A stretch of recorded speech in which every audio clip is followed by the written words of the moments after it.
This week, we're wrapping up our Scream series with a thrilling conclusion, Scream 3. The 2000 slasher sequel brings twists, turns, and plenty of Ghostface drama. Let's dive into the finale of this iconic horror trilogy and see how it holds up.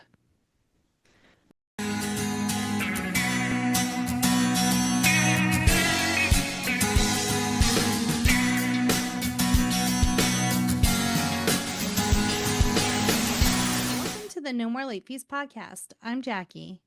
And I'm Danielle, and we're just two best friends and ex-Blockbuster employees rewatching some of the best and worst movies from the late 90s and early 2000s. This week, we're concluding our journey through the Scream franchise with Scream 3. Now, you might be saying, but there's more Scream movies. That is true, but not in our time frame. So for us, we bid adieu. And but before we dive in, let's get into some housekeeping.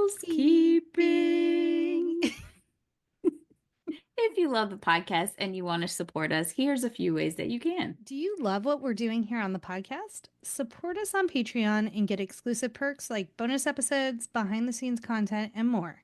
Head over to patreon.com/nomorelateFees and become a No More Late Fees bestie.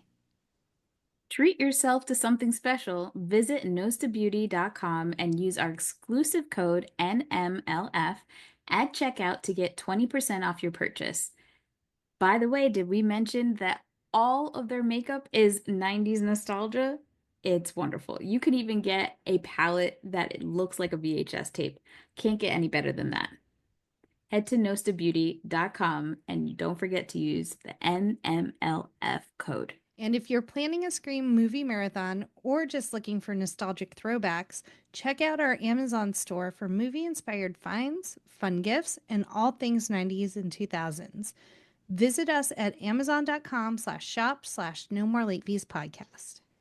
And I'm so excited, Jackie, our pal and fellow podcast host of the Ashley and Jessie Cast. Leah is here again. Hello, Leah. Welcome. So happy to be back. I'm absolutely obsessed with this movie, so I'm so excited to talk about it. Yay. We're so happy to have you back. And if you want to learn more about Leah, check out her Pleasantville episode and this week's bonus episode where we rank the entire Scream franchise. Oh, rough. Let's get into the synopsis of the movie.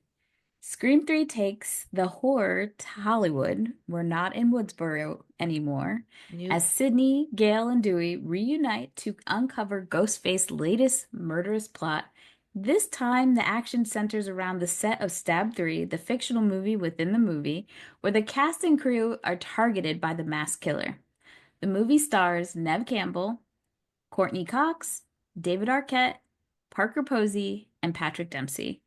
It was directed by Wes Craven yet again, but written by Aaron Kruger?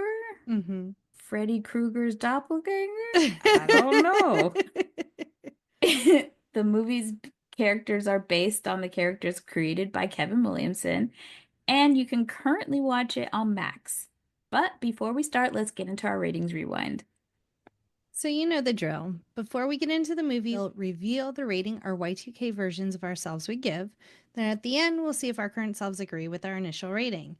Our scale consists of would buy it again, The best, would play and repeat, 5-day rental, would watch again, 2-day rental, nothing to write home about. It's okay. and same-day rental. Burn that bitch to the ground. It's trash. So, Leah, what is your Y2K rating of Scream 3? Would buy again, for sure. I remember the day that my dad took me to the store to buy this DVD. I think it was actually like my first DVD ever because I remember we had just gotten the DVD player and I was like, oh my gosh, I need Scream. So I got the this was before the box set came out with all three, so I actually have 2 copies of Scream 3. What about you, Jackie? I owned it. I didn't watch it a lot, but I did own it. I know I had this on VHS. So it was a would buy for me. I just I haven't checked my actual shelf to see if there's a DVD there. So that would be interesting to see. I'm gonna guess. I'm gonna say no. We'll see at the end of the episode when I go and check. All right, let's get into box office. So, of course, this movie had a big budget. It had a budget of $40 million. It made over $160 million worldwide. And it set a record for the widest opening ever in the United States and Canada, being released on over 3,000 screens. Scream 3 was released just 2 years after Scream 2 was greenlit with a budget of $40 million. And like I said, 40 million. But it was a significant increase in the budgets over Scream, the original, which only had $15 million, and Scream 2, which had $24 million. So what did we learn? The less money a Scream franchise has, the better it's going to be. You do more with less. I know in the next few episodes, me and Lil Raj are going to have beef. Why would you say, like, Little Raj, Roger Ebert, this is what he said. The characters are so thin, they're transparent. But praised Campbell's appearance, saying the camera loves her. She could become a really big star and then giggle at clips from this film at her AFI tribute. Sir, I want real critiques of work. That's all I'm gonna say. Yeah. Just be pissing me off with his nonsense. I totally forgot that this movie came out after Columbine. And because I remember like The Matrix came out in 99 and Columbine happened, and that was like a big thing, and they were really hammering down on violence in movies. It was like a big thing because that's why crazy people kill people, because of movies apparently. So this production definitely had a lot of problems because of that.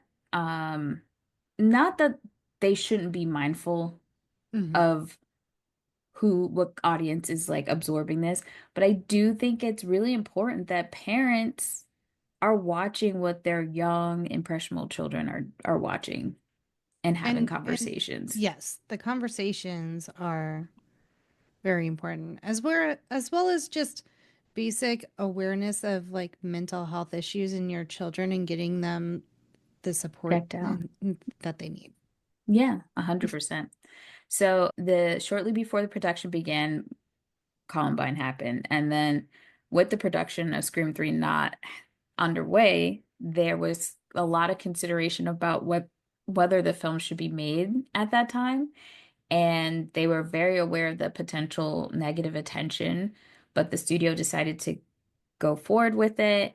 And we're still apprehensive about the violence and the gore. So there was a lot of, and I'll get into that in like the script element, but there was a lot of back and forth between the studio and the team about how much gore they were going to have. I think even at one point they were like, they didn't want to show any blood, which is like, this is a slasher.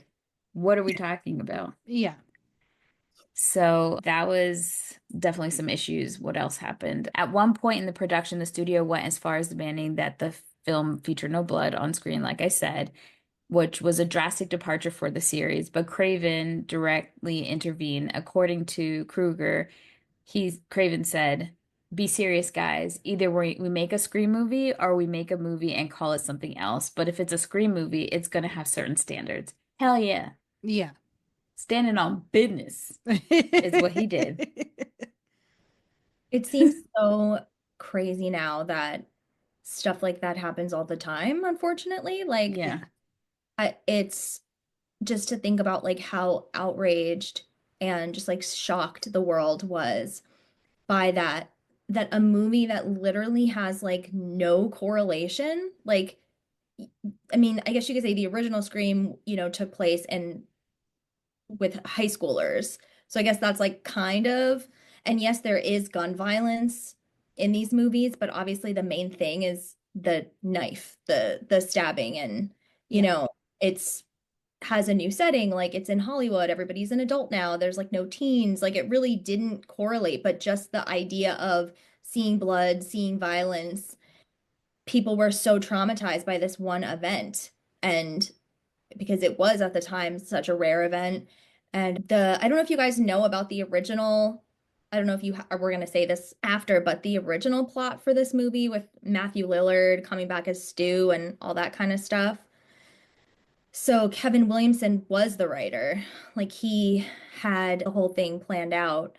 It was going to be that Stu was still alive and he was getting letters and stuff sent to the prison from, like how every serial killer has like groupies Right. Yes. marry him. And despite anything, that it's always like, oh, it wasn't your fault. It was the other guy. You didn't really do it. And so Stu basically like commandeered this team of killers to finish the job, I guess, with Sydney.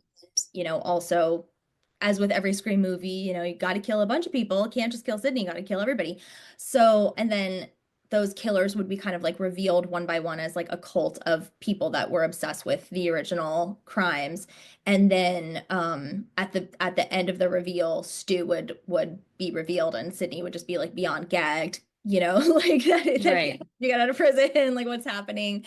And Matthew Lillard was like plane ticket booked, like studio paid him a retainer to wait. Like he was literally, I think he said it was like he was about to leave in like 2 or 3 weeks to go start shooting. And then they canceled the entire thing because I guess that plot line did involve younger people, high schoolers. So yeah, they canceled that entire thing. It was supposed to be like much gorier. Of course, because it's the third one, you're supposed to amplify everything. Right. So instead, it was like you barely see, like this movie is almost like a quaint little like horror movie. Yeah. Exactly. Almost nothing. Yeah, they said following the Columbine school massacre shortly before production began, the script was scrapped and rewritten without his character. And this plot to avoid development of a film which associated violence and murder with a high school setting. So that is because it would have made sense because usually they do bring it back to where it started, right? So I think that's why we got the fourth movie. It was kind of like trying to get back to Woodsboro, but just crazy. I'll say this without standing on what do you call that? What do you call that box? They say Soapbox. yes, without standing too much on my soapbox, but like I just find it interesting that this was such a conversation when this happened in 2000, and we have continuously seen school shootings escalate way beyond that to where we're 20 years later and our government cannot come to some sort of resolution to protect our children, but want to protect us from TikTok unanimously. That, yeah, crazy. It's not the guns, it's Ghostface. Ghostface is the one convincing all these people to go shoot their Right. Exactly. Yes. Yeah. Before we get into the cast and crew, let's hear a message from our pod pals. Sharks of the Corn? Virus Shark? Cocaine Shark? Sharktopus? Yeah, those are all real movies. Join me, Steve Coates, as each week I take a comedic look at the bizarre world of sharksploitation cinema on Bucket of Chum, the Shark Movie Podcast. All right, Jackie, we're back. So, little tidbits about cast and crew. Wes Craven stated that convincing the central cast to return to a new Scream film was not difficult, but as with Scream 2, their burgeoning fame and busy schedules made arranging their availability with the film's production period difficult. The consequence of Campbell's commitments in particular meant that she was only available to film her role for 20 days, forcing the script to reduce the series' main character to a smaller role while focusing on the other characters played by Cox and Arquette. I think she was doing Drowning Mona and Party of Five. Yeah. At the same time. She could have drowned Drowning Mona. She didn't need to do it. But everybody thinks something's great at the time. But I kind of liked that Yeah, Like Dewey and Gale had their kind of opportunity to shine. I love it. right. And because like how many times can we see Sydney crick her neck Yeah. with with the phone and stuff, you know? So Well, also, give it's like, obviously, you have to suspend your disbelief when it comes to movies, especially when it's like the same situation that happens over and over in each movie, right. right? Mhm. Like, I think it makes sense that she wouldn't be there. Right. Like, if this happened in real life, like the second that anyone got killed from somebody in a ghost face mask, that girl would be in witness protection instantly. Like, she Mhm. would never be showing up. So I like that she's not there, and like Dewey and Gale kind of handle it. And then the excuse that they give her, she's like, well, I'm not safer there than I am here, and at least here I'm not alone. And I'm like, girl, you definitely like should have had like police protection at your own house or something. But It was kind of wild because when you see her house and yeah, she's hidden, but bitch, I would not have my window open. I would be, Mm-mm. you would have to lock me up. I couldn't, Bars on the windows. because I not just going through it once. Like, first of all, your mom is murdered, Mhm. right? So that's already trauma. Then your boyfriend and one of your closest friends' boyfriends tries to kill you, and all your friends are dead. Mhm. That's two. You try to fucking go to college. Your roommate's dead. Your boyfriend's dead. Everybody Randy's stabbed. dead. Everybody's like, Yeah. that's it. I'm done. I ain't doing it. And she keeps on coming back. I'm like, girl, that's why I would love a Scream if Sydney was actually the killer because it makes sense for her to crack, Snap. right? Yeah. Yeah. I wouldn't be surprised. I would kind of love like vigilante Sydney and just have her like almost as a fuck you to the government for not doing anything about school violence, being like, let me go kill some fuckers. Like she becomes Dexter. You're Yes. just saying Dexter plot, Jackie. I If you guys mean, don't know, Jackie loves Dexter. me too. So Patrick Dempsey, when I think about it, that man like did nothing for me in this movie. Like I don't know why he was there. I know they were trying to make him like a red herring at some point, but Mhm. like I just didn't understand why he was there. But he apparently was hired the day before shooting began, and he had one night to learn like three big dialogue heavy scenes, which I did write, oh, it's McDreamy. Like as soon as he came on screen, I'm like, McDreamy before McDreamy. Because I didn't, as our listeners know, I didn't grow up in like typical 80s movies.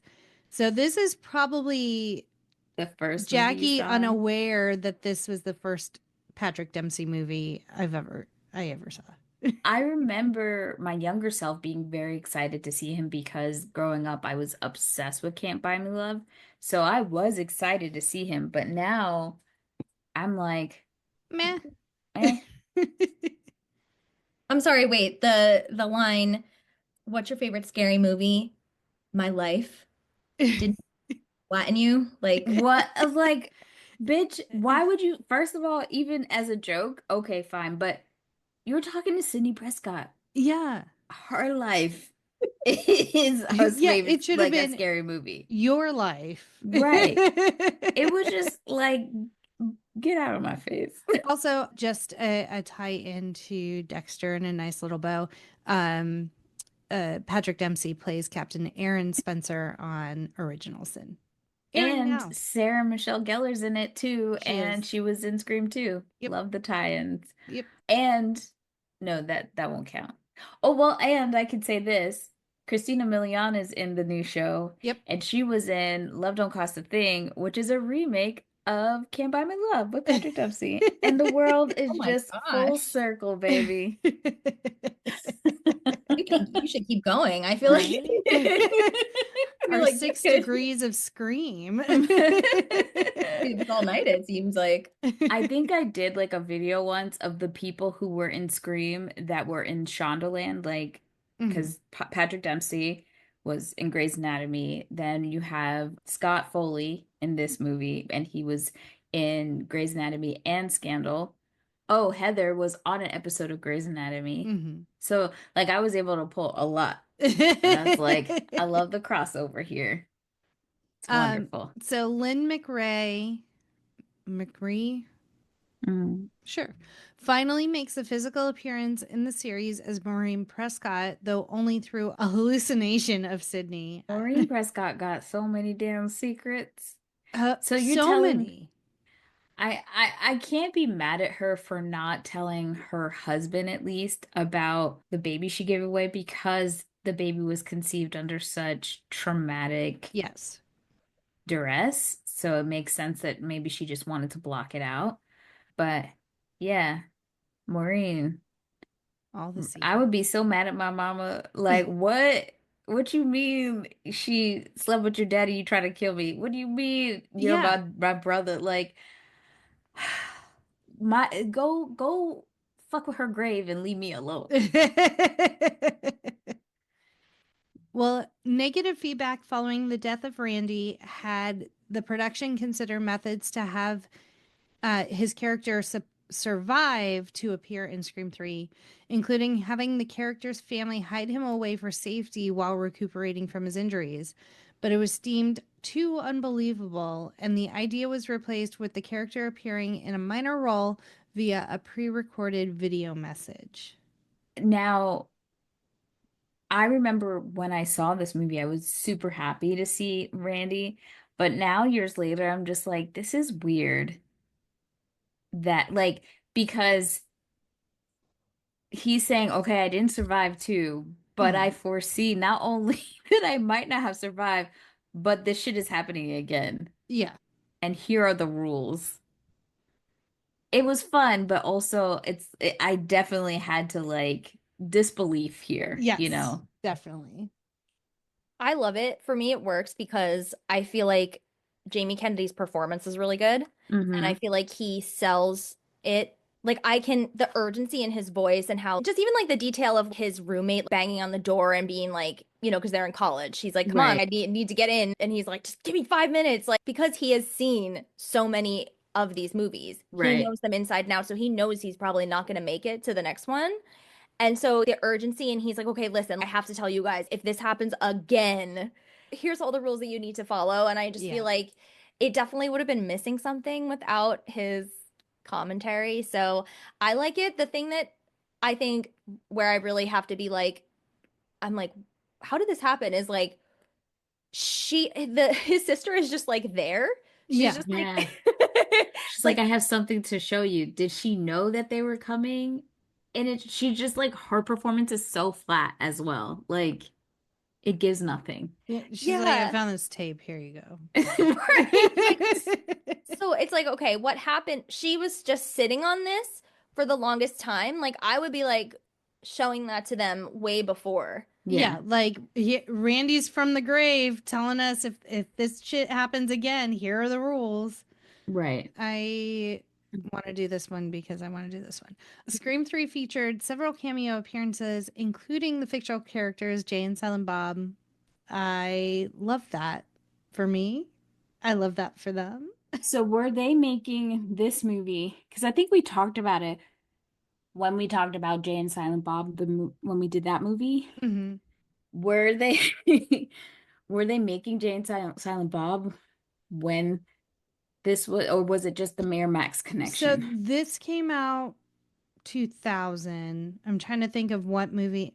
It might have been Dogma. Well, they were, yeah, because Jay and Silent Bob came out in 2001, right? Did it? And Dogma was, yeah. So 99, yeah. So it was either Dogma, because that came out in 99, or Jay and Silent Bob Strike Back. Yeah. That was 2001. Kelly Rutherford, aka Lily, Kiki, was cast after filming had begun as the production was undergoing constant rewrites, and the opening scene evolved from requiring only a female corpse to needing a live actress with whom Schreiber could interact with. So, love that for her. Yeah. What else do we have? Wes Craven was briefly considered for the role of John Milton. That would have been fun. Yeah. Because did Definitely he would make a have been cameo in the second one? Because I know he did in the first one, but I don't remember seeing him in the second one. I don't think he's in the second one, no. Yeah, But yeah, I don't know how I would feel about him playing the Harvey Weinstein. of it all. Yeah. Because he's Yeah. so like, I mean, obviously I don't know the man, but he seemed so like sweet and gentle for what his career ended up being, you know? Yeah. Yeah.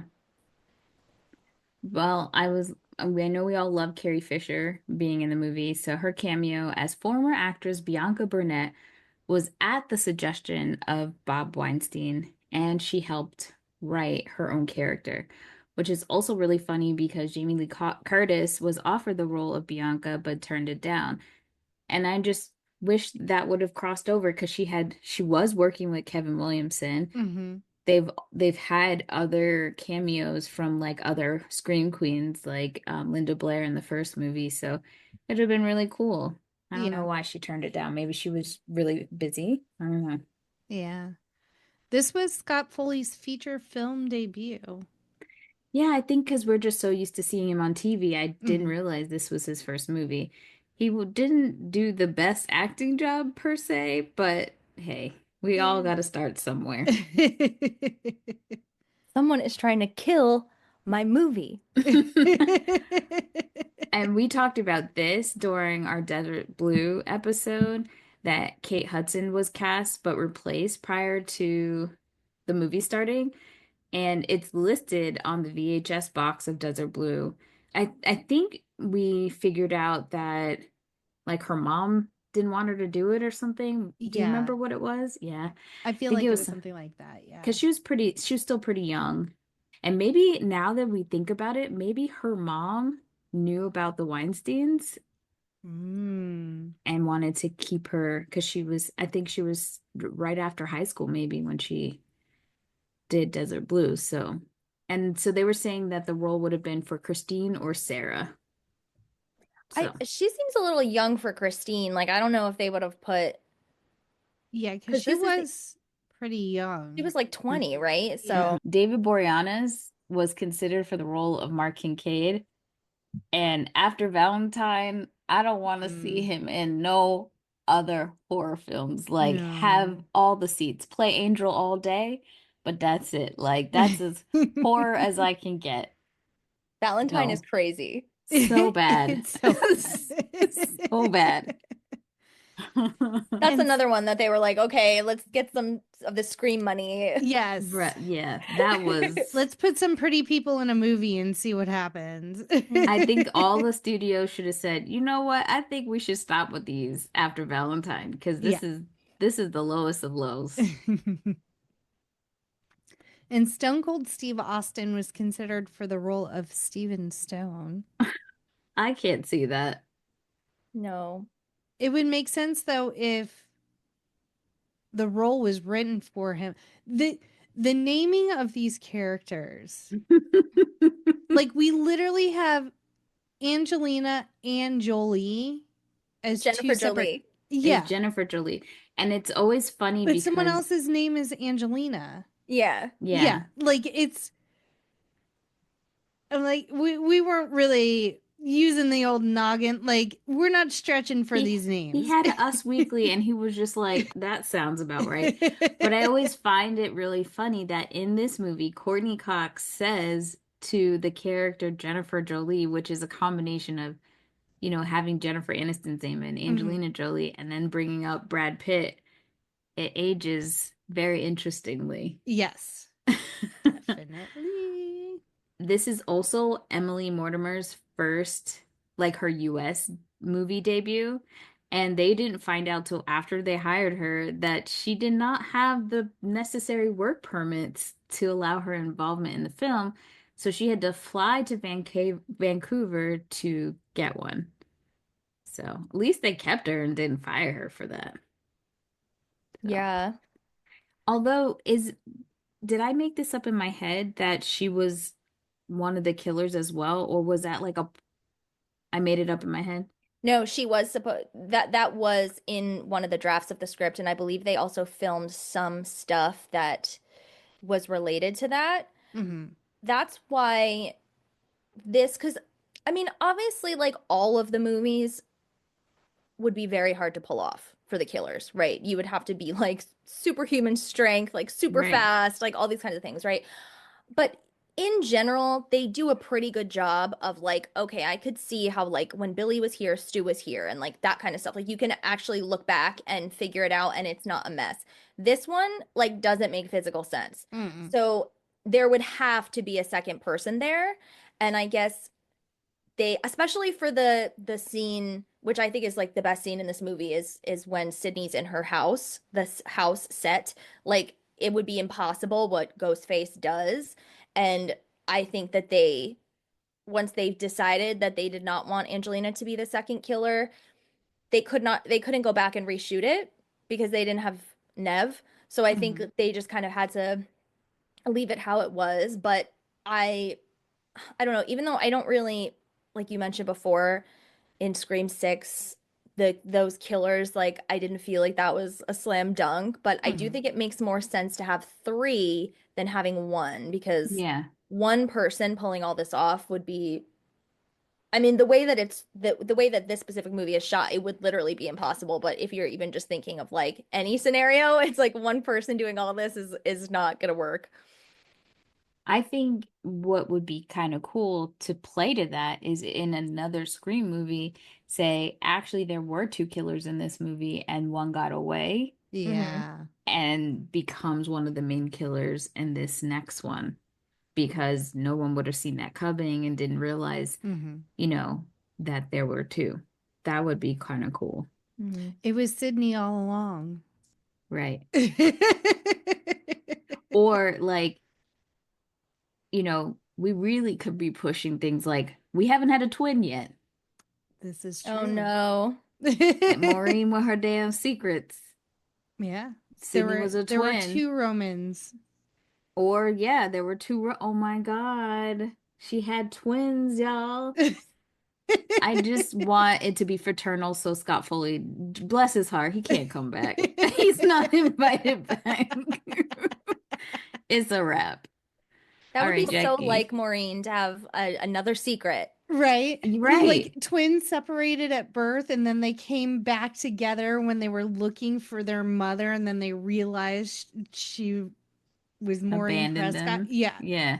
Or I saw on the news one day, I was watching the news and I realized my face was on the news. Yeah. And then I realized that it was my brother and I had to avenge his death after my wicked ass sister killed our own brother from that bitch and whore Maureen for leaving us. Like, yeah, I could see it. Yeah. Yeah, what if there was lesser reasons in the past. what if there was another sibling that just like that found them but was like looking at the news and was like, I'm just gonna stay back. I'm gonna stay away from this person. I'm not gonna tell her. I'm not going to reveal myself. Yeah. No, I'm better off. But what I do love is that because now, like, I think one of the movies should be based on the fact that there's like, you know how in Only Murders, they have podcasts about like these true crime things. Like, it would be cool to have a bunch of podcasters that they're like obsessed, because we've seen people be obsessed with the movies, but like a true crime podcast group, like wanting to recreate everything. Yeah. It's interesting that we now have like not just the killings, but this franchise, the stab movies, the movie within the movie that has become like its own lore, because that is the catalyst in, I think, the fifth movie behind one of the crazies. And then even in the six movies, they get into that because like I just love how they play with that. Yeah. And I wouldn't be mad if they made a movie called Stab and just like made a whole nother series. That would be fun. I love the Heather Graham version of Drew Barrymore in Scream 2. Yeah. I know I don't know you, but I dislike you already. Well, let's jump into the movie. And I feel like at this point, we could probably jump around if we want to and just talk about the highlights. But in true Scream fashion, we get murder right off the bat. And poor Cotton Weary has survived this long, but he will survive no longer. Yeah. And they take out his girlfriend too. She didn't do anything. She just happens to be dating him. No. And Cotton just wanted to get laid. Yeah.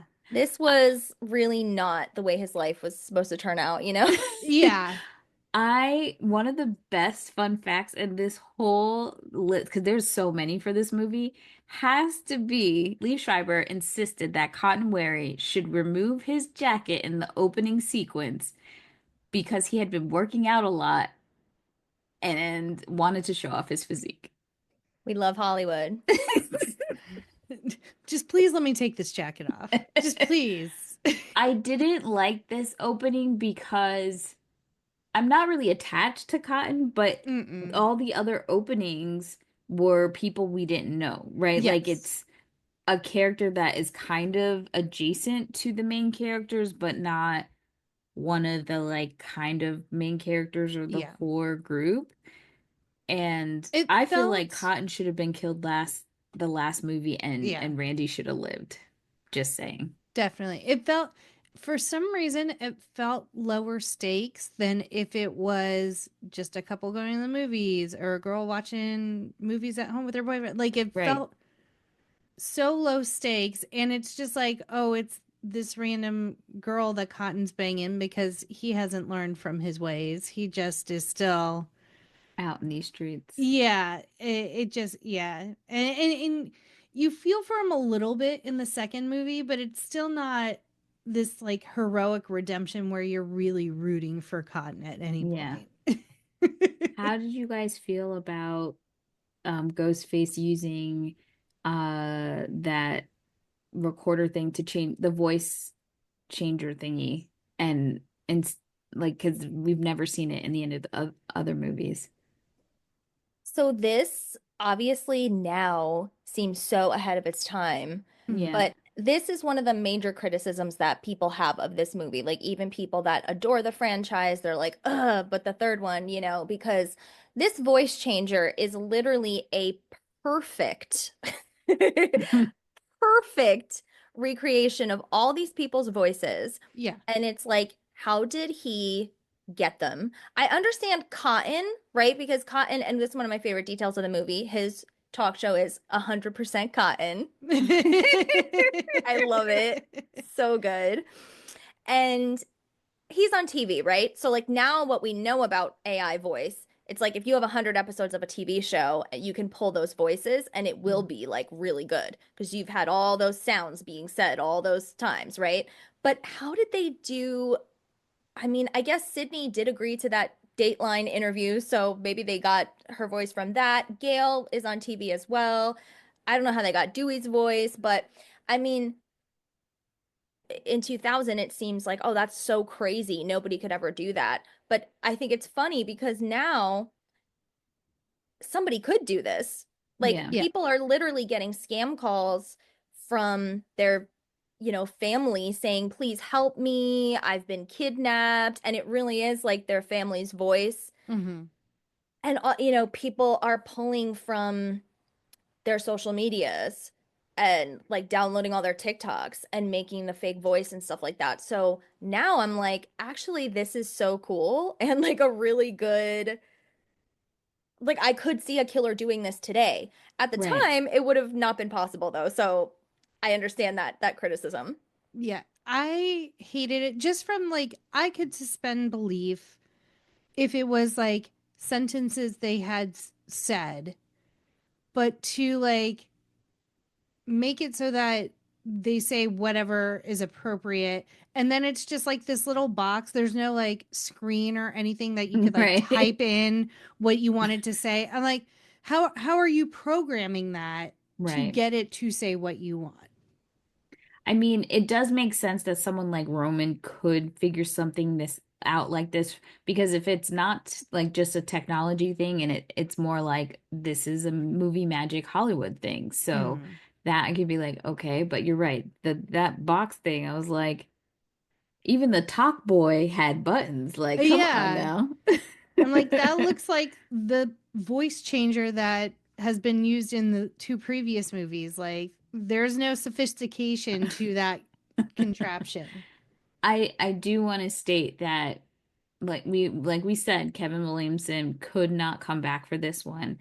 The man was busy. He was writing for Dawson's Creek, The Faculty, Halloween H2O, and he was doing his directorial debut with Teaching Mrs. Tingle. So that's where Aaron Kruger came in because the studio could not wait for Kevin Williamson, which I know they learned from that fucking mistake. Mm-hmm. And apparently he like left an outline for Kruger and he ignored the outline. And his script was written mostly on the fly, with pages usually completed the day that they were to be filmed, which is why we get in the movie the actors in the movie within the movie complaining that they were constantly getting new rewrites because this was happening in real life. And I tried to look at what else Kruger had done to see if like Didn't he ever write The beat the Ring? charges. I don't know. Let's see. I'll look that up while you guys continue. So after Cotton Weary's demise, we see Sydney. She lives somewhere along the Monterey coast in California, very isolated, like in the woods by herself. She has a dog that does not seem like a guard dog. It just seems like a happy-go-lucky golden retriever. I'm like, where's your German shepherd that knows only German commands? Like, where is like your protector? Like, got a golden retriever. She needs some healing. That's all. I think it's funny that she has a gate code and you can just like jump. Yes. Right. Like there yes, I thought that too. I was like, why is this so fucking short? There's no barbed wire. There's nothing. It doesn't seem electrified. Like, what are we doing, Sydney? And her daddy comes. Her dad is the same actor who played her dad in the other movies. In the first movie is in this one again. And he's like, I just want you to come back home. Why would you say that? I would be out here with my child. I would never leave her side again until she like maybe got married or something. Like, what are you talking about? And that home is full of trauma. Right. I don't want to go back to trauma home. I don't know why it's bad enough she was on set. Yes. And why would he want to go back? Yeah. I would like that closet he was stuck in. I would just be like, sell the house. Sell it. Well, that was Stu's house. That wasn't his house. Oh, right. You're right. But okay, still. So I found it what Kruger wrote. So he wrote all 3 Ring movies, The Skeleton Key, The Brothers Grimm, Transformers: Revenge of the Fallen, Transformer: Dark of the Moon, and Age of Extinction, Ghost in the Shell, trash, and Top Gun Maverick, which I actually liked. So he wrote Top Gun Maverick. Yep. Maybe he just had to get out of like horror. He had to go and through like 80 other robots. Okay, so he's rich now. Yeah, he just had to go through all these other shitty movies, and then he finally got it right with Top Gun Maverick. He also did that Dumbo movie that nobody saw. Yeah. Do we think Aaron Kruger is a stage name? Probably. I mean, there are lines in Scream 3 about stage names, so yeah, could be. I actually do. I think it's a good move for the character of Sydney that her job is a crisis counselor for women. I think that's a really good detail of this movie, and there's actually like a lot of interesting character details that they add in this movie. And so I really like that. I like that better than Scream 4 when she's just kind of like, I wrote a book. Yeah. Right. So yeah, I like that. And I think that it's actually like the little bit that we hear of her like on a call, like I actually find it to be like moving. I'm like, wow, like you know, like she's this is serious. Her pain into helping others, exactly. Which is really cool. Yeah. I like we already said, I really did enjoy the fact that we don't see Sydney right away. Like, well, you know, she's not with the group right away, and we start to see, I think we see Gale first, because after Cotton is killed. Yes. And so she goes to find Dewey, who is now a technical advisor on Stab 3. And you know what? Oh, sorry. easily manipulated by Jennifer Jolie, played by Parker Posey, who is playing Gale Weathers in Stab 3. Effortlessly, by the She is way. everything. She is everything in this movie. Like, literally, I think this character is one of the best things they ever did. Yeah. I mean, it's just Parker Posey, honestly, but it's still so fun the way she plays it. And I would watch a buddy cop movie with those two any day. Oh my God. Yeah, because, okay, we can like talk shit on Aaron Kruger all day, but like, listen, when you're coming after Kevin Williamson and this was all Yeah. his idea, these are his characters, his story, like, of course you're not going to be like up to snuff, first of all. Right. But there's some like terrible dialogue in this movie, but I think the dialogue between Jennifer Jolie and Gale and Dewey is so good. Yeah. Yeah. I think the actors you could tell they were having fun to bring that to life. Yeah, and when else do you see that in a movie like here's the real person and here's the actress playing them? That's just like such an interesting dynamic. And then Dewey, like, they never officially say what's going on, like if something's going on with him and Jennifer, but she clearly is like into him, and who knows, like maybe they hooked up or something, and it's like, well, it didn't work out with the real Gale, so Right. she's the closest thing that I have. Let's like go with very imposter Gale. But I would have loved to see each of the characters, the actors portraying their characters together more, because we get that wonderful dynamic between Gale and Jennifer, but like Dewey and his counterpart, or even like Sydney and her counterpart don't even really interact. Like Emily Mortimer should, like, there was no point for her to be in this movie. Yeah. It was a waste of her talents, I feel. But the other thing that I had a realization rewatching this is that Dewey is not a supportive partner, and also trying to constantly dim Gail's light. Like, Gail is a go-getter. She's ambitious. This is who she is. You've known this whole time, and he's constantly trying to make her something that she's not. Like, why would she live in Woodsboro? Why would she go back to Woodsboro? And if you're able to go to Hollywood and do this job, that means you could have been in Hollywood with Gail. Yeah. And that annoys me. Yeah. Why do you want to go back to Woodsboro, Dewey? Because that's as far as that's as far as he can get, I guess, in his limited view. But like, why hold Gail back? It's like he wanted to tame her or something. She's not the nicest. I get that, but that's who she is, man. She gets the story. She's cutthroat. She does what she has to do, and she has no apologies about it. I hate that he like tries to make it seem like she's doing something wrong. Right. Yeah. And I don't think I ever thought about that when I was watching the first few movies. Gail deserves better. I think they have that type of tragic dynamic where they're just too different, but they're still in love with each other. Yeah. It's like when you reach that impasse in a relationship where you're like, this isn't going to work, but I don't like being without you. So let's just, let's just do it. And I was wondering when I was watching where David Arquette and Courtney Cox were in their journey when this movie came out. So they met on the set of Scream 1. They dated while doing Scream 2, and they married a month before this movie came out. So they cut their honeymoon short in order to be able to come film it.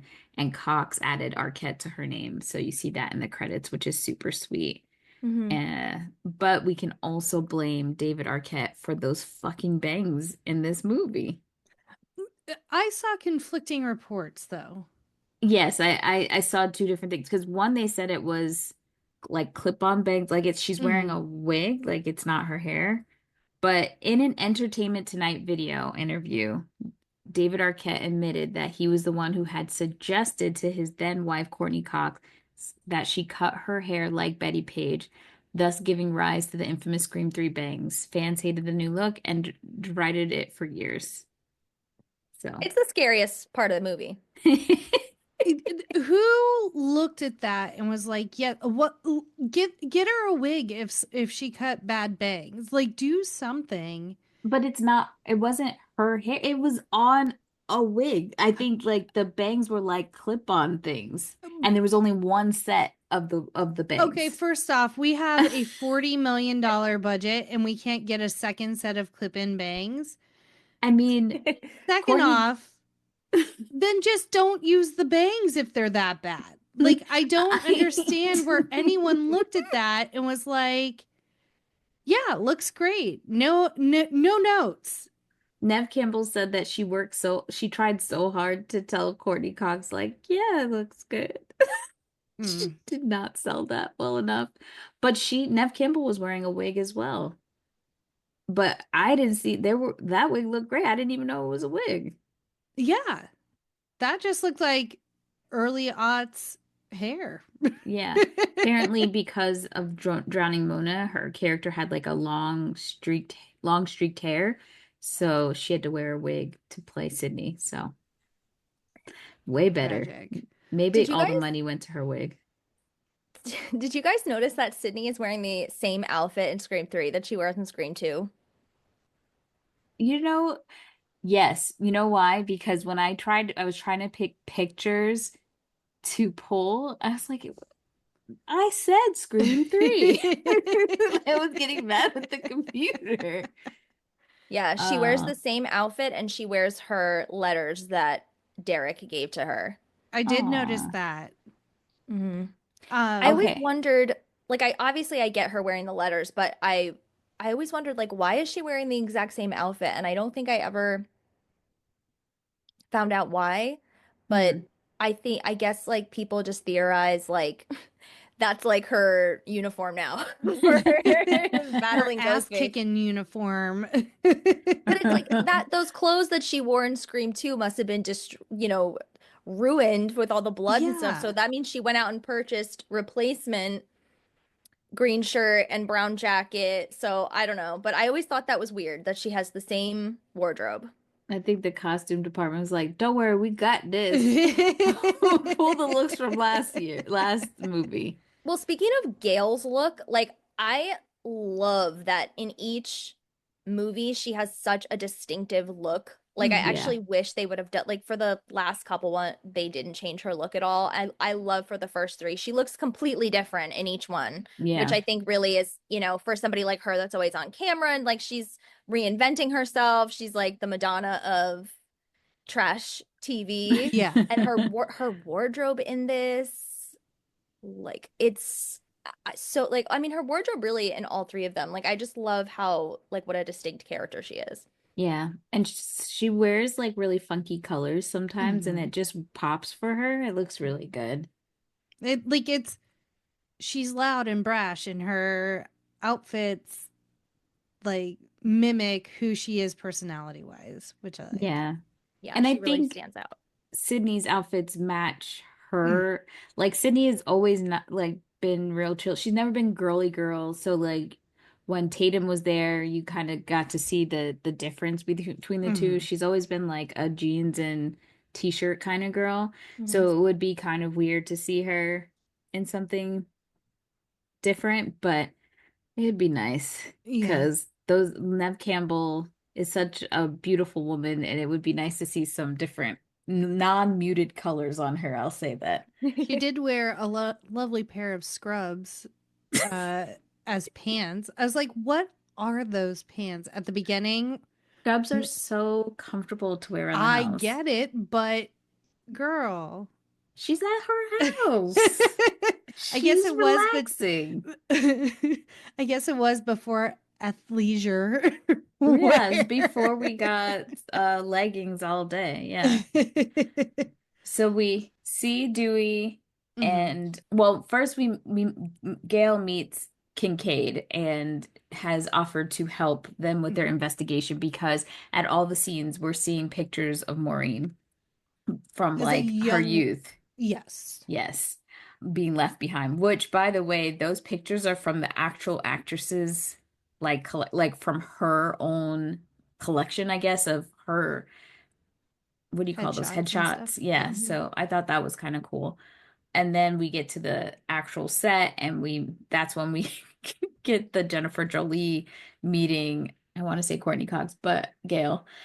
And then we meet her and Dewey are reunited. But it is really cool because now we get to see all the different on-set characters. We meet Scott Foley's character, who is Roman, a Who's very the director of Stab it's 3. giving Quentin Tarantino. I don't know why, but that's the vibe I'm getting. And things are a kind of a mess on set because there's backlash from everybody because the killings have started again, essentially.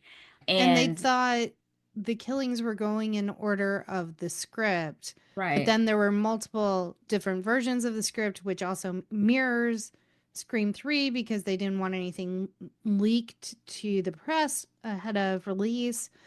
And then there's also like putting the pieces together that somehow Maureen is connected because the photo is like from the back lot that they're actually on. Like it's there's a lot of moving pieces in this Right. part of the movie. And then a lot of them end up at a house together. We also have the bodyguard played by Kronk. They And ended up which house together? You mean Jennifer's house? yes. Yeah. Yes, because they think the movie's gonna be over, so they're like ripping up the script. They're like, "Fuck it, we hate it."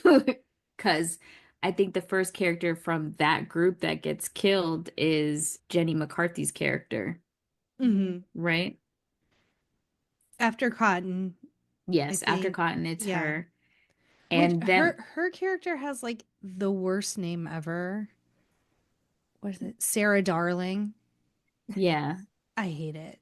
and then like there's like a whole conversation about her being 35 playing a 20 something years old, but like I think Jenny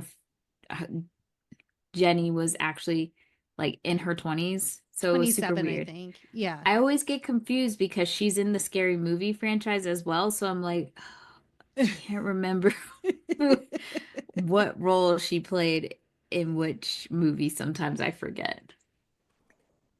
Yeah, Uh, there's a lot happens right off the bat. Like Mhm. there's so many new characters introduced, but for me, like the scene where Gale walks into the Woodsboro town Mhm. and right away Jennifer runs over to her and is like so starstruck, she's like gushing and Gale is like has a problem with her, which is so funny because I kind of get it because it's Gale, but it's like, why do you have such animosity toward this person who's playing you? Like, she didn't do anything. Like, she's just, you know what I mean? Like, if anything, why don't you try to befriend her so she does it exactly how you would want or whatever? But Gale is just like so over her from the beginning. Like, she's like, get away from me. And I love she's like, I've been doing this so long. Like, I feel like I'm in your mind. And Gale goes, that would explain my constant headaches. Like, I love their banter. And then it's so good because you see, like, Jennifer immediately pick up on, like, oh, okay, like, we're not playing nice. And, like, if you're going to be that bitchy Gale Weathers, well, I'm going to be bitchy Gale Weathers right back to you. And then she starts with, like, the insults and stuff. And then Dewey comes over. Gale is, like, shocked to see him. You know that something happened between them because in Scream 2, they have such a romantic storyline. And then all of a sudden in this movie, they hate each other. So you're like, wait, what happened? So then that's like interesting. And then you see Jennifer go over to him and she's like, I've really been able to get to know you a lot better with Dewey here and how you have that lost little girl inside. And imagine that dynamic of like, you're still in love with this guy that you have this like crazy history with. Someone who's playing you is like implying like I've really been getting in your shoes, Gale. And like Gale knowing like, oh wait, so you guys are like maybe hooking up first of all. Second of all, even worse, you're like picking his brain about personal details about me. And did he tell you that I'm like just a lost little girl at the end of the day? Like Gale's brain is exploding and it's just like and on top of it, you have the bangs, you have the bright green. Like Jennifer's wearing the bright green outfit from the first movie. Like all the references to the first movie are so good. And then Gale's wearing like, the new Millennium version. She's wearing like the bright yellow and she has like a purse that has like holes in it so that she could put her camera in there, and Dewey clocks it. Like they're just so good together. Like as much as I wish Kevin just wrote the whole franchise, all of Yeah. them, I think that the dialogue is really good. Yeah, I think the actors definitely lift the script up quite a bit. And you could Definitely. tell that the writer had a lot of fun writing those characters because Oh, for sure. they have the best lines, I think, out of everybody. And so while all of this is happening, we one thing I do want to say is that one of the biggest critiques about Scream 1 was the lack of diversity. And I think when we did the first movie out and the second movie, I was like, the first movie not having as much diversity, I wasn't shocked because it seemed like a very like white suburban neighborhood. So, Yeah. okay. Mhm. Then what ended up happening is in the second movie, they were like, we didn't have blacks, so let's put everybody black in the second movie. And so we killed 3 and kept 1 alive. Okay. Now we're back to square zero. We're in Hollywood now where it would make more sense to actually have a little bit more diversity and you have 1 black character and the way he dies, poor, Yeah, it poor, was. poor thing. Yeah. Bud from the Cosby Show was like, not Bud. Why he died like that? So I just that always cracks me up because if you look on Twitter and read some of the tweets about like what happens, no black people, lots of black people, 1 token, and that's it. And then knowing that that actor plays in Not Another Teen Movie as the token black guy writes itself. Yeah, they did a much better job with in the second movie. I mean, not that they were like fully fleshed out, but they did a much better job, I think, with Joel, the cameraman, Mhm. and the roommate. Like At they at least least, Neil, yeah. yeah, like they at least had like personality traits. And I don't know why, like people, Scream fans keep saying like you need to bring back Joel. Like where is he? He's alive. Yeah. You know why? Because it's always difficult to watch some of these movies where they do have some diversity, but they do not act like a black person would act at Mhm. all. You know, like Elise Neal, she was I forgot what her character's name was, but Sydney's roommate slash best friend, she would not have done some of the stupid ass shit she did in that movie. Like, Uh, at the beginning where he's like listening to the stall next to him, yeah, would not happen. never. Not at all. He would have busted and been like, "Who the fuck is over there?" Or he would have just minded like, Yeah. "Why?" Or Like, just finished and left. yeah, Like, none of and like that shit some was weird happening. shit's going on in the bathroom. Right. So the only black character that stuck to what we would do, which would be like, I'm getting the fuck out of here. That's why everyone wants Joel back because Mhm. yeah, that makes sense. Yeah, it's He's like why like, does I'm out. nobody leave? Yeah. I'd be like, I have to go. Like I'm taking a plane far, far away from here, Right. and I'll Yeah, but never see then you guys again. he comes back at the end of the movie and he's like, Gale, it could be me and you like the old days. And I'm like, that was like yesterday. That was last night. Yeah. He was like, you know what happened? He went home. He's like, shit, I need this job. I need that check. So he's like, I'm gonna come back. That's all that was. But yeah, they did talk about bringing him back for this movie. I don't know why they didn't, but they had one idea during development was to have Tori Spelling returning as herself portraying Sydney in Stab 30. And at one point, the character of Joel, played by Dwayne Martin, was also set to return. Where are you, Dwayne? He would have been fun. I think he would have had Yeah. a lot of one-liners, and it would have been fun to see his dynamic with Gale again. So, Just delete Angelina and then just give all of her screen time to him. Angelina would. Oh yeah, It because would be she didn't funny do anything. if the character who played Sydney or the actress that played Sydney just like left. She was Yeah, just like, she was you know like, what? going back to England, bye. Yeah, I get that. And also like you don't have anything with her. Like that also would be a really interesting dynamic. It's like you're playing Sydney, like they have like a minute together, you know, like that would have been an interesting thing too. But you know what? If we had to sacrifice it to have Jennifer Jolie be such a main character, then fine. Because she's everything. So we're at Jennifer's house now. Yeah. So Patrick Warburton plays Stone, the bodyguard. He's her bodyguard, yeah. And he gets stabbed. And then in Dewey's trailer, by the way, like why is Dewey staying at this woman's house and he has his own trailer on her property? Gale calls him out on it too. She's like, what the fuck is going on? Gale has walked into like the Twilight Zone where like, this is me, but this isn't me, but my ex-boyfriend is living here. And like, she's like, it is bizarre. And so everyone's kind of hanging out with her. Yeah. And everyone's kind of hanging out and like worried and like, I'm next. No, I'm next, based on what script pages they have. And then they get then Stone dies, and so they're like, the killer's fucking here, and so they're like running around trying to figure things out, and then someone stays inside. Is it the guy that plays Tom? He plays Dewey. Yes. When they start getting the messages through fax, I guess, from Ghostface, which was also like a very new departure from just the phone calls, which I would have appreciated more.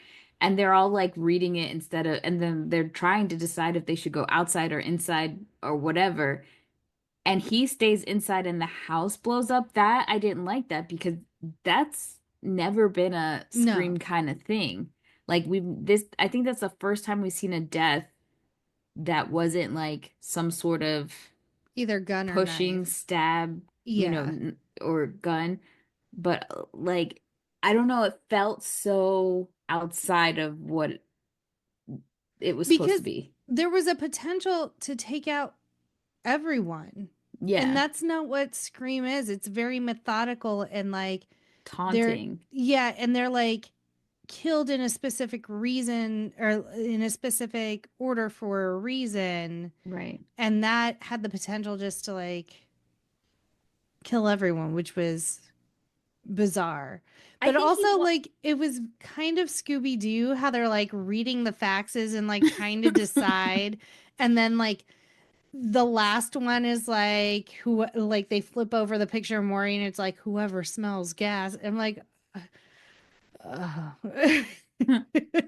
Yeah, the whoever smells the gas part was dumb, but I actually like the idea of the script pages coming in, because they're not sure, like you said before, what script it is. So they don't know who's dying next.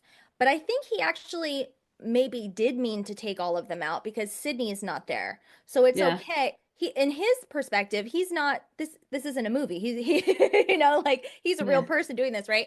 So it's like maybe he wanted to take all of them out, especially Dewey and Gale, because then he could isolate Sydney and get her to come out of hiding. Right. But I also really like the scene before this, which I think is like one of the funniest, like one of the best scenes, where Jennifer is so stressed because she thinks that she's the one that's next, and she's like smoking, and she's like, do you see this, Dewey? I haven't had one of these in a year. Someone has to pay for this. And she's like so like dramatic, and she just like, and Gale's like, wait, what's happening? Like who gets killed third? And Parker Posey's like, you do.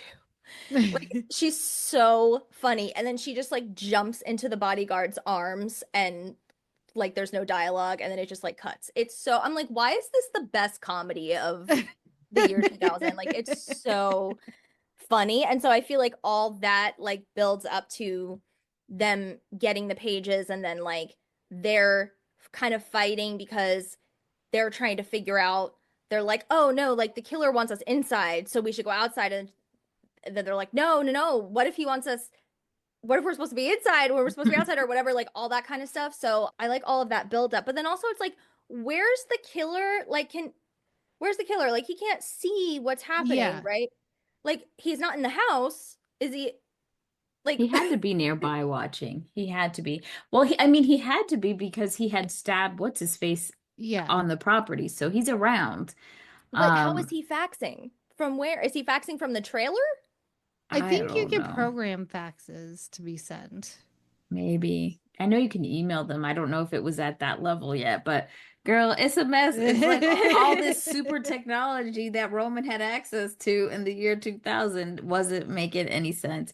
And so then they're all outside. They have survived. And then Angelina just comes out of the bushes and it's just like, Yeah. you're real sus, girl. You're real sus.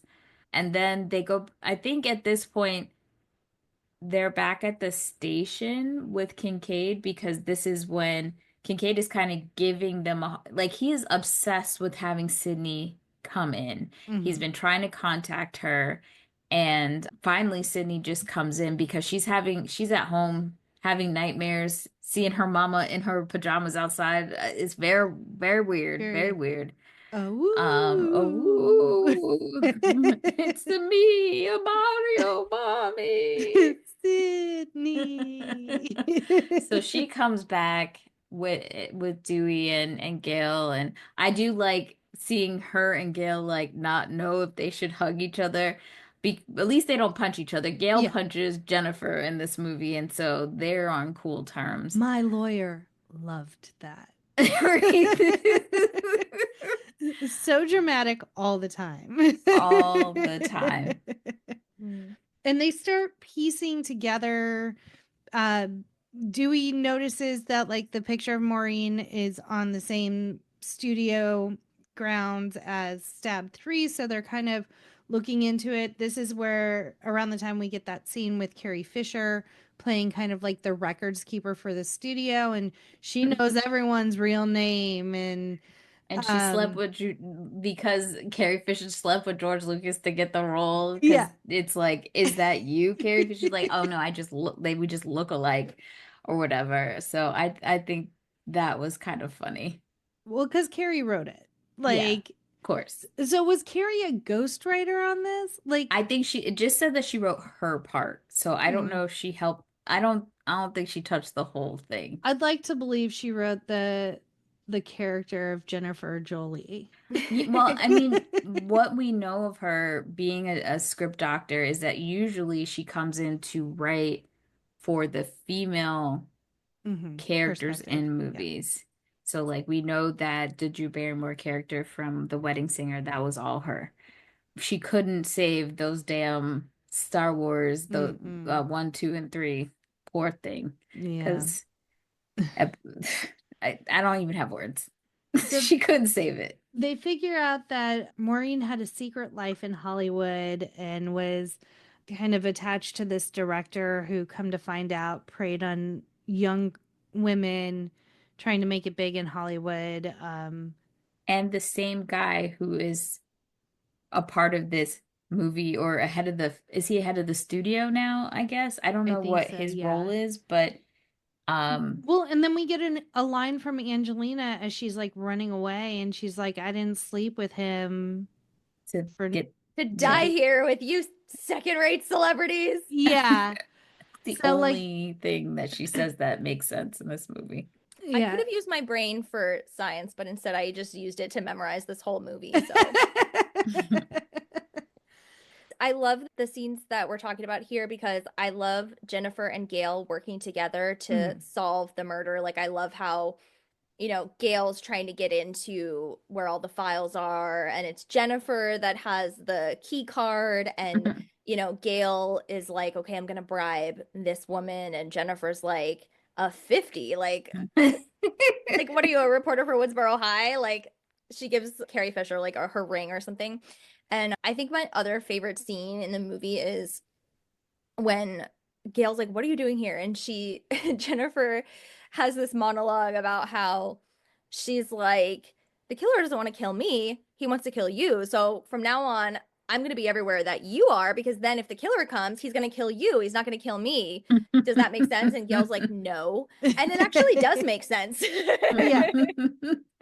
Because But she's then like, it's like after he kills Gale, he's coming for you, boo boo. This is not a solid plan. I see holes in this plot. yeah, but I think it makes sense for her character though, because of course she would be like, well, I'm gonna live. I like, I'm immune to all of this. They just, they want Sydney, Gale, and Dewey, not me.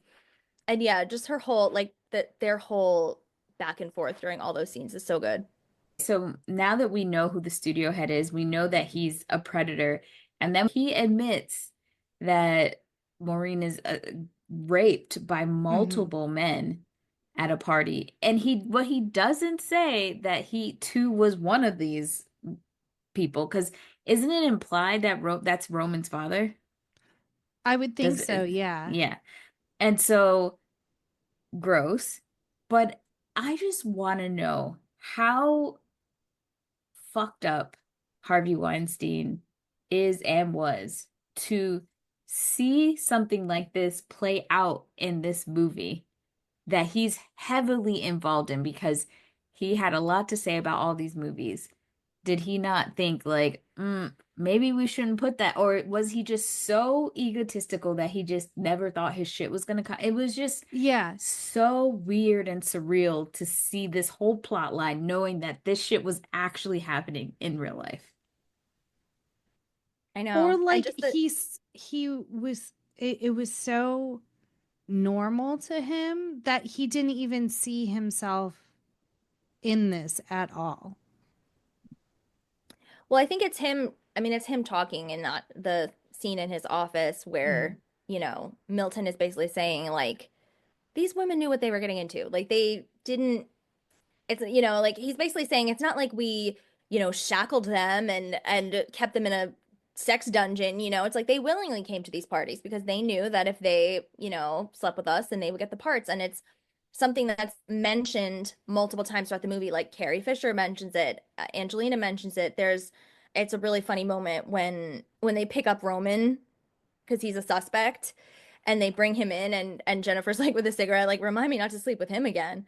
But it's like that, it's like a recurring theme of Right. like they're showing you like the dark side of This is, Hollywood. Like it's yeah. so normal to all these women are just like, yeah, like, and that's the environment that was cultivated. And like the irony is like he doesn't even see that what he's saying implicates him like Implicates even him, yeah. more, because it's like if you're the head of all this and you're normalizing this behavior and you're like, oh well, like, the women knew the deal, it's like, okay, well then why are you the ringleader setting the deal up?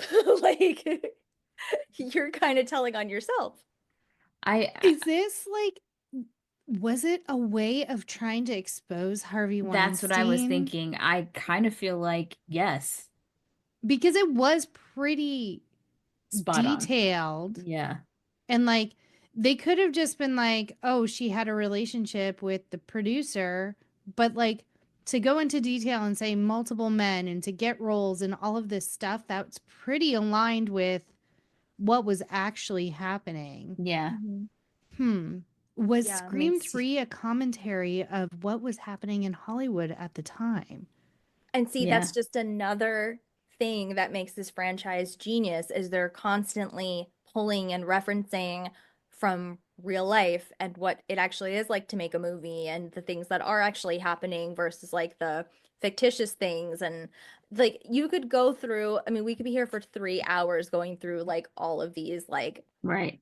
Inception meta moments. Mm-hmm. Huh. Well, throughout all of this, we keep seeing Patrick Dempsey's character as the detective police officer guy that's like trying to figure out what's going on and protect Sydney, but he's also kind of sus because he's gunning so hard to get Sydney into the. But it's as if like he tried too hard to Mhm. be sus. So it was like I never even thought of him as being the killer. Yeah. And I'm also like trying to pull the thread through how him and Sydney are implied to be together later down in the franchises, because I'm like, their Interacting. interactions are weird. Like it's Maybe they not trauma giving. bonded during the finale. Kincaid was so forgettable that when they were doing the last scenes of this movie, they totally forgot that that bitch just disappeared halfway towards the end and never came back. And they were like, oh shit, we have to put him in the end because if not, like, he goes nowhere into ether. No plans whatsoever. So I have to be the opposing counsel here. I really like his character. I think that they didn't do it quite right, but I like the idea of his character. I think I don't know if like I don't know how much I love his performance. You can tell that Wes told him like be mysterious, like be creepy. Like, you know, the way that you're talking to her needs to be a little bit weird. Like, is this guy actually like a real freak? But they give him, you know, he talks about how like every day he sees ghosts that don't go away and like he understands in some way what Sydney has is going through because like he sees cases like hers all the time. Like he sees what horrible things people do to each other. And I think that intrigued her. And then he has one line that I think is actually really good and poignant where she starts opening up to him and she's like, you know, I don't even know who my mom was. And he says, you knew who she was to you, which I just like, I remember when that line really clicked for me. I was like, oh yeah, because, you know, people are so multifaceted. It's like, just focus on like your memories of her. So I feel like that's why they supposedly have a relationship. But the thing that sucks about all this, that the Scream fan, this is like brand new news, is that they didn't get Patrick Dempsey for Scream 7. So they don't have him. And they have Joel McHale playing Mark, but he's not Mark Kincaid.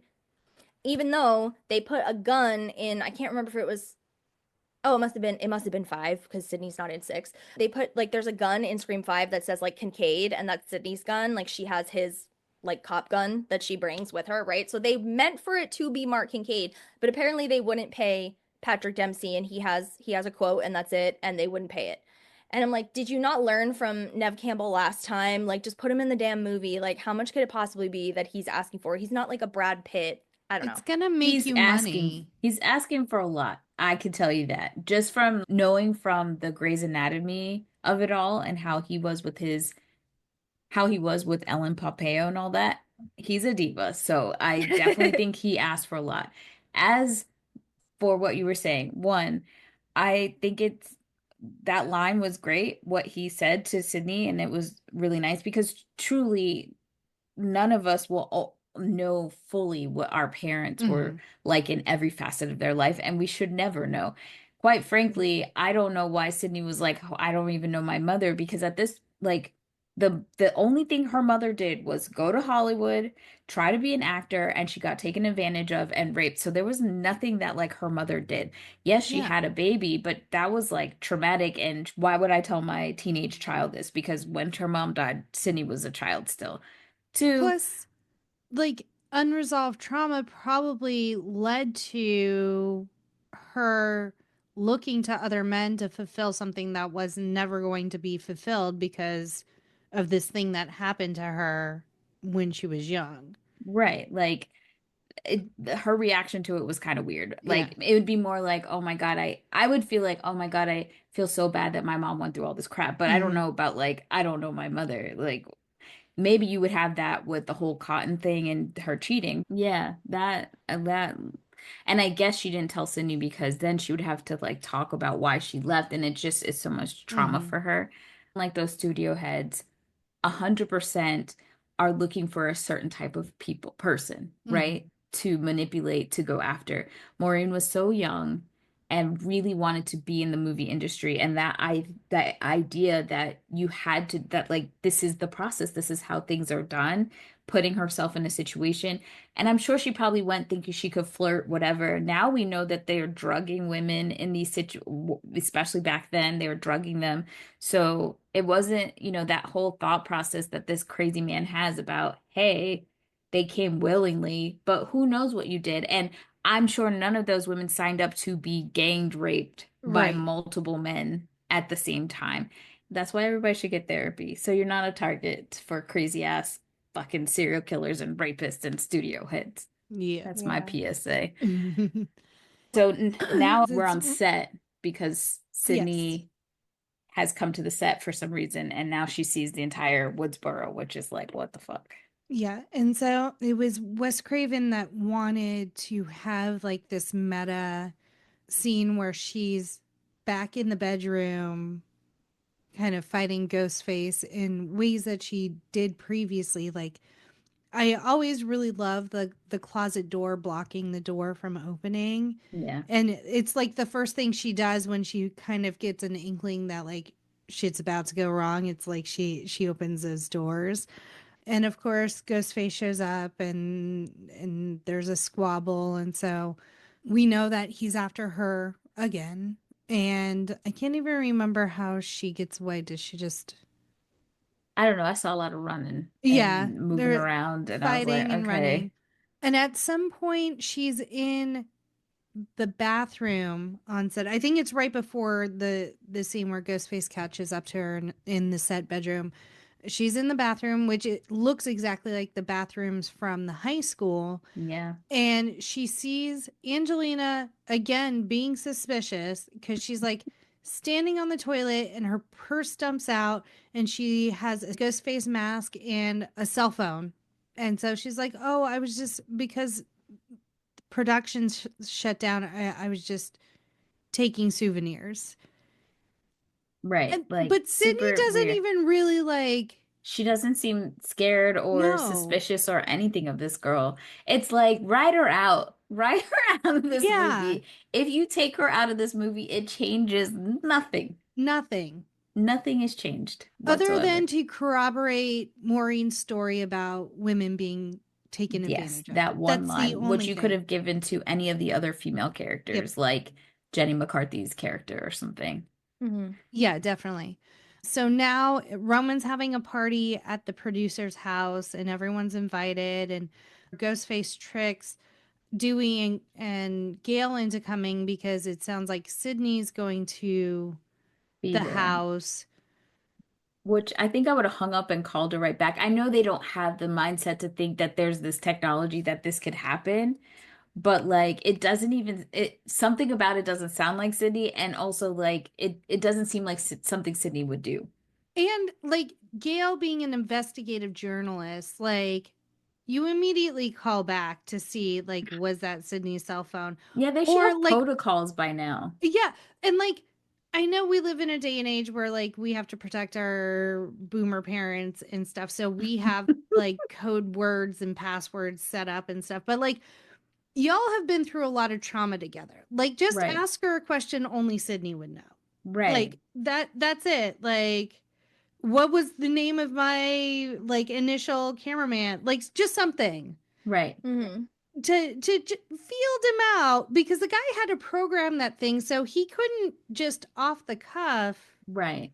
Come up with something. Yeah, exactly. So that felt weird to me that they didn't really question it until much later. And Angelina still like somehow still survives this.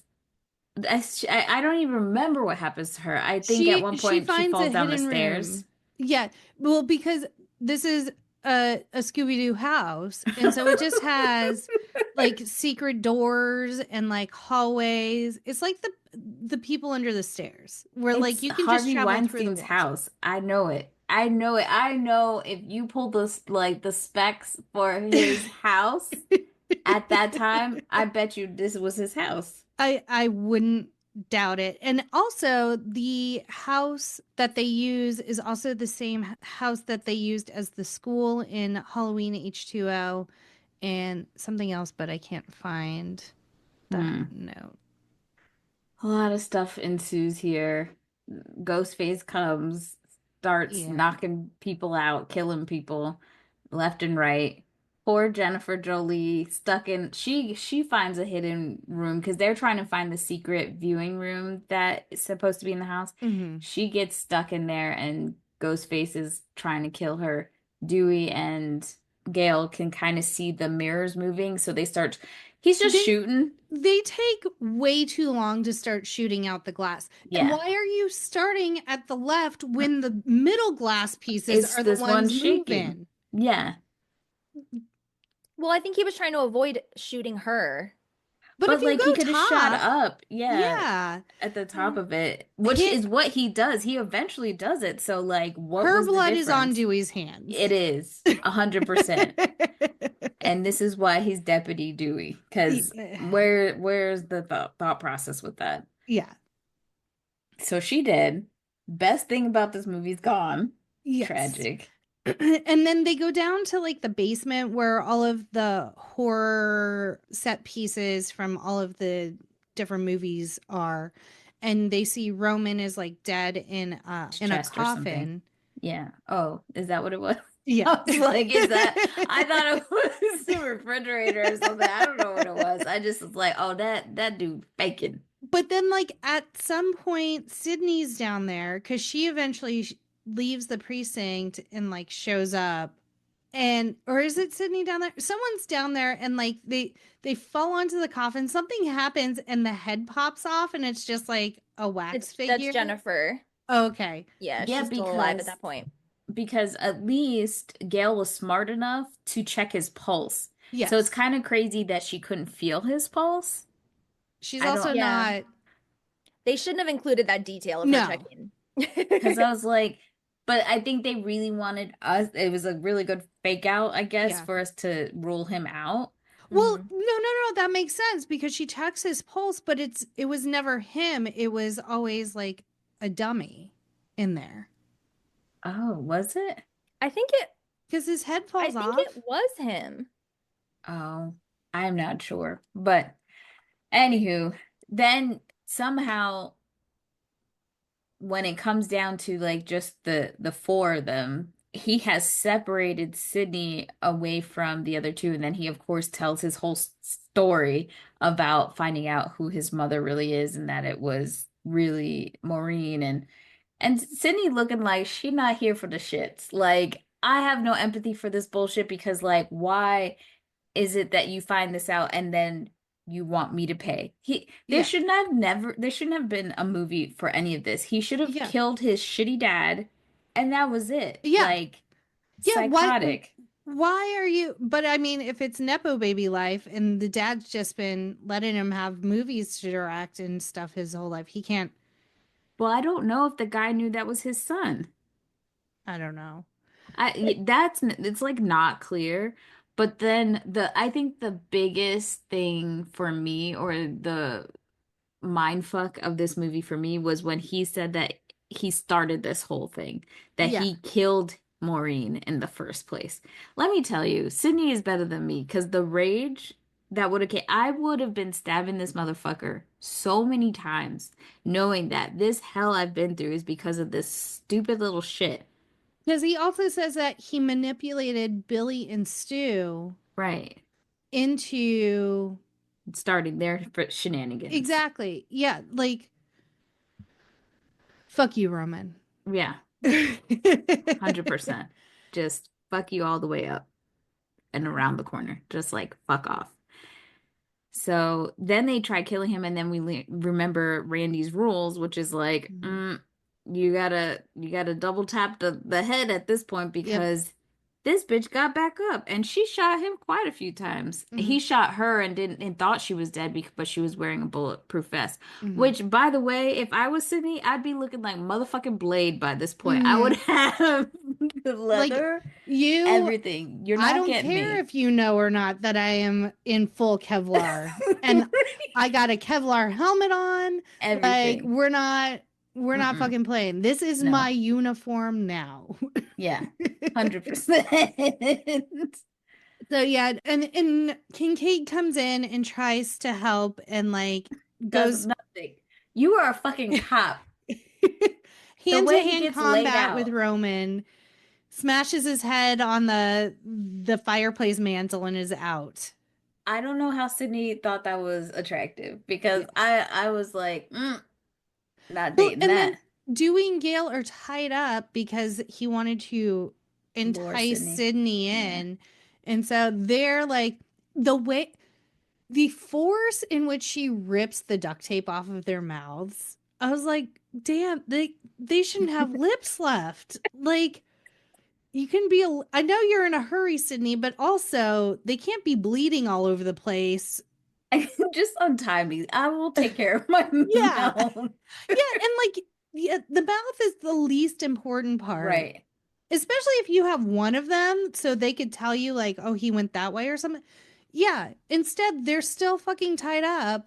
And also, why would you have your back turned? Like, these are Yeah. rules that you should know. Like, you know that motherfucker's getting back up again. I am like, turned this way to look because he's like, watch out, Sydney. I'm like, no, I can't. Just let it be over. Let it be over. So it is. Rowan, he get shot. He dead. Oh no, he got stabbed. Sydney found stabbing things at the bar. Stabby stabs.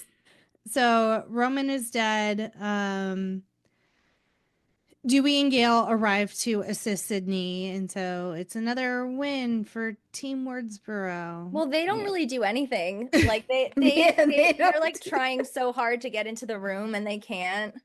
That was so hilarious to me, where Roman's real nervous because he doesn't know what secret door they're gonna pop out of, but you could just hear them in the walls like, this one's locked, let's go to the other one, and like they're just scurrying around. I'm like, what is this? Well, they did set up that it is like a Scooby-Doo house, so it makes sense what they're doing, but it's just kind of like funny because they're just like failing so hard, and there's like this extremely dramatic, like not just your typical Scream killer end scene, but like all this like familial stuff. And I mean, okay, as someone who's obsessed with the franchise, I don't like the idea that Billy and Stu were not behind it. Like, I love the original movie so much, and I love those characters, and I don't want their autonomy taken away from them.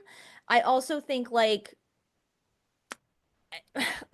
imagine some random guy comes to you and like tries to get you to kill for him. Like, there's not that many like Charles Mansons out there that are like that charismatic. I mean, I think those two had to be crazy already for him to be able to say, and I don't think he said, oh, kill for me. I think it was more like this. I think I don't even know if he like set them up in the sense that he talked to them directly, because he doesn't say that. He just said he put them on that path. So I don't know if he sent pictures to them to kind of get the ball rolling, but I think they had to be crazy in the first place. Yeah, he really had to count on that Billy would be angry enough with Maureen for being the other woman. Yeah. Like, if to that kill was his me, girlfriend. Yeah. If that was me, I'd be like more mad at my dad. Yeah. Yeah. So like, I don't know, but so I don't like taking that away from Billy and Stu. However, I love the scene between Neve Campbell and Scott Foley. I think she's awesome in this scene. Yeah. Everything from like the physicality to like her combination of like anger and then emotion, because she's like, oh my God, like I have a brother, but at the same time, like I'm going to kill him right now. So there's no bonding happening. And I think that I love how she says, I've heard this shit before. I've already been through this. Like, you're not going to convince me that you have this really compelling reason for doing this. And she just says, like, do you know why you kill people? Because you choose to. That's it. Like, there's nothing deeper behind it. Like, you're choosing to do this and you don't have to. And it comes from like all this jealousy of like, which isn't even true, but Roman is like, you got to have a mother and a white picket fence, and she just like discarded me like I'm nothing. So the whole thing is like a jealousy thing toward her. And it's like, what? I mean, I understand like in his sick mind, like why it would make sense for him to kill Maureen because he's like, oh, you abandoned me. But Sydney didn't do anything. And it's the same thing with Billy. Like, Sydney didn't do anything. Like, it makes sense why Billy would kill Maureen. Yeah. But Sydney, once again, didn't do anything, and she's just, like, so tired of being victimized. She's like, how many more times do I have to do this? And I really like, though, how their fight kind of, like, winds down when he realizes, okay, like, she got me. And they, like, hold hands as he dies, because at the end of the day, that is your blood. You know what I mean? Like, it's your sibling. But, so, yeah, I like it's weird. I kind of think of it almost like in a vacuum. It's like this scene, like I really like this scene and I like that the scene exists, but at the same time, I don't want to connect it to the first movie. So I think I just kind of like think of it as like, I mean, they could have just done Roman is the director of the movie, Yeah. and that's why he's the killer. Like he's obsessed with this, he's obsessed with the first Stab movie. Like he really wanted to direct this franchise. He, maybe he like has case files on Sydney and Dewey and Gale and all that kind of stuff. Like I think that would have been fine. I don't know why they had to go into this whole thing of like he's the brother, and then a lot of people say, well, it's a reference to Halloween with Michael Myers. Michael Myers being the brother as well. And I'm just like, I don't know. I don't like retconning the original. Yeah. Yeah, that is the one part of it that is just really annoying. Yeah. And then at the end, we get an engagement for Gale and Dewey, which is really cute because he uses one of her books and cuts a hole in it, and there's a ring. So that was super sweet. And then Mark is just like, "You're gonna miss the movie, Sydney." It was just, I was like, okay, I don't. With his arm in like an old-fashioned sling. Right. For doing fucking nothing. I can't. And that's it. That's Scream 3. That's Scream 3. We did All right, it. let's quickly see what other fun things. We don't have to do all these, but any fun facts. So apparently the scene for Randy was 2 hours of footage for that 3-minute scene, which I want to see. Release the Randy cut. Meeks cut. Yeah. The Jamie Kennedy cut. Release it. In January of 2003, months after completing principal photography, the ending was reshot when it was decided to be an inadequate conclusion. So originally the ending consisted of Sydney easily defeating Roman, which led into an early morning scene of police arriving, and then into the final scene of Sydney in her home, which, I mean, that's how the first one ends. Yeah. So, I mean, I think it would have been, I would have been fine with like that nice homage to the original. Yeah. But as long as he's dead, I don't care if it was easy or not. Like, he needed to die. That was it. So, but that's just me. It said that the script for the film was so in flux that the epilogue scene was filmed with 3 variants of Patrick Dempsey's character, one with him absent, one with his where his arm is bandaged, and one with him in a normal condition. As the production were not certain what his ultimate fate would be following the finalization of the film. So that maybe that also gives to his his performance, because it's like all over the place. Yeah. Yeah.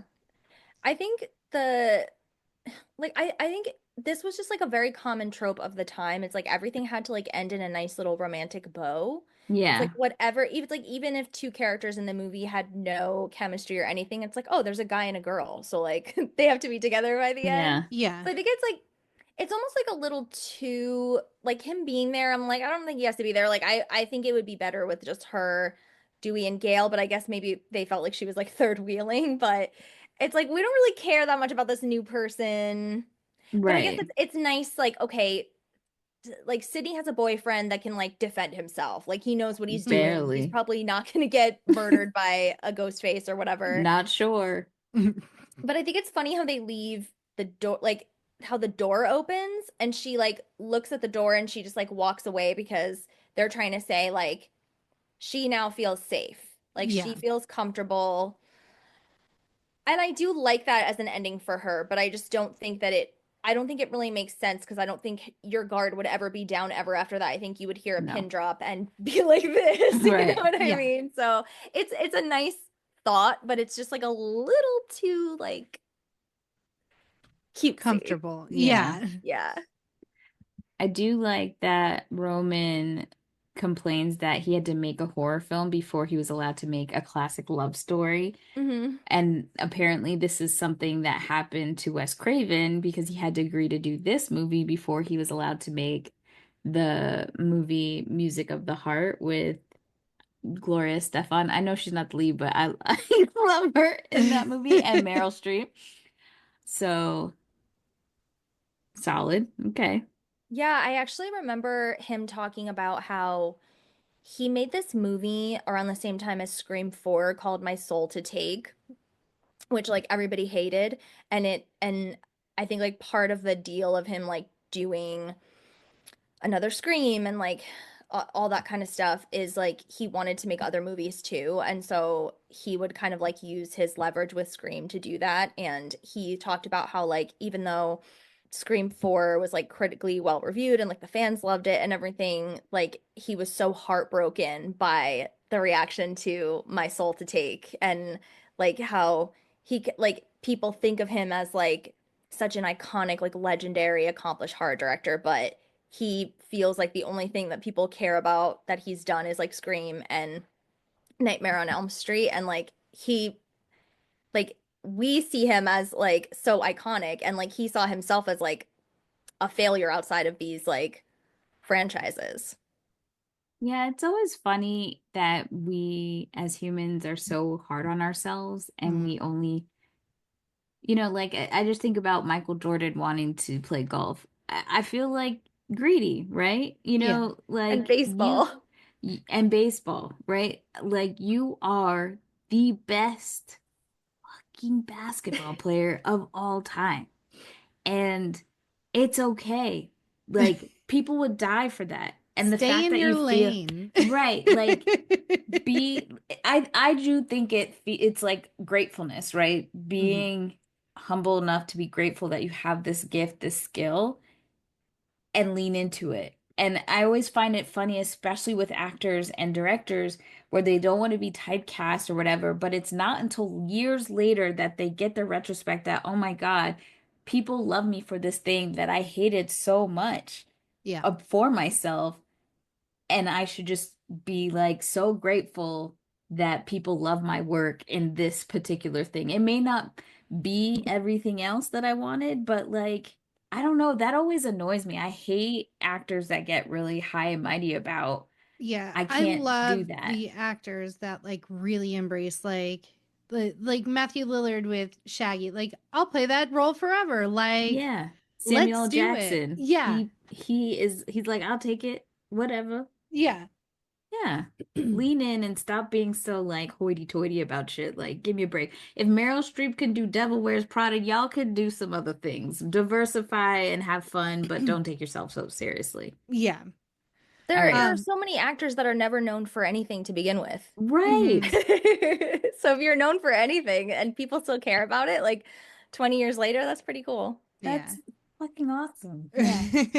All right. So why don't you tell everybody where they can find you on social and your podcast before we get into ratings?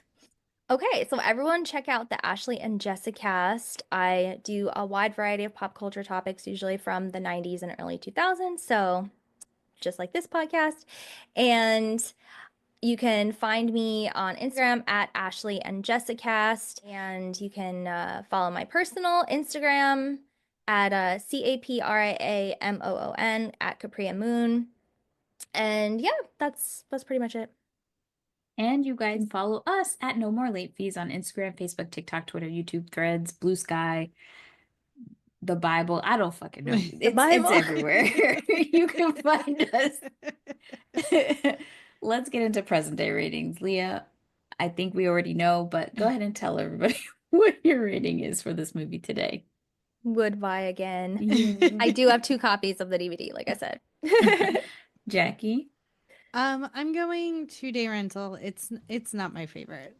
I would still do a would buy only because it's just like it's just a set. I don't love it as much as the other two, but I could still see myself like watching 1, 2, 3, 1, 2, 3. Like it is what it is. I would Nostalgia only and all. watch it if I was watching the entire series. Yeah.